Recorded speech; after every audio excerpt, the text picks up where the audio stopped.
বারবার যেন সাপ লুডুর মতো অনেক দূর আগে যায়, আবার সাপে কেটে নিচে চলে আসে। আমাদেরকে আলোচনা করতে হয় এমন বিষয় নিয়ে যেটা নিয়ে আলোচনা করা উচিত না, করার দরকার না।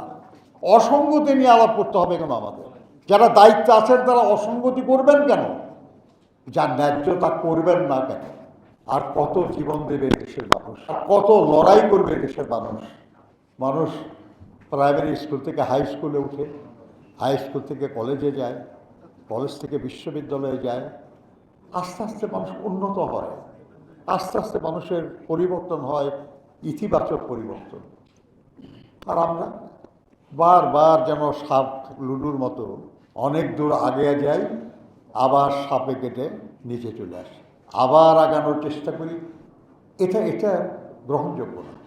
যে শুধু এটা একটা মজা যে বাংলাদেশে এখন সবচেয়ে গুরুত্বপূর্ণ যে কর্মকাণ্ড চলছে সেটা হলো ঐকমত্য কমিশনের কাজ। অনেক বিষয় নিয়ে আলোচনা হচ্ছে, কিন্তু যে বিষয় নিয়ে আজকে আলোচনা, এই নিয়ে তো কোনো আলোচনা নাই সেখানে। ওখানে যা হচ্ছে তার মাধ্যমে রাষ্ট্রের জনগণের বিরাট পরিবর্তন হবে, কিন্তু এখানে যে বক্তারা বললেন কালার এক্সপার্ট, জর্জ স্যাপ এবং মাইল্ড অন হ্যান্ডস টেকনোলজি সমৃদ্ধ অরিক্স ক্রিস্টাল ওয়াশ আপনার লন্ড্রি এক্সপার্ট। যে যাদের পরিবর্তন হওয়ার কথা তারাই তো নিরাপদে থাকতে পারবে না যদি আইন এরকমই থেকে যায়। কিন্তু এই নিয়ে তো কোনো আলোচনা নেই। এইভাবেই চলছিল, চলবে বা চলতেছে। আগামীতে যাতে না চলে সেই জন্য আমাদের সচেতনভাবে কাজ করতে হবে, এগিয়ে যেতে হবে।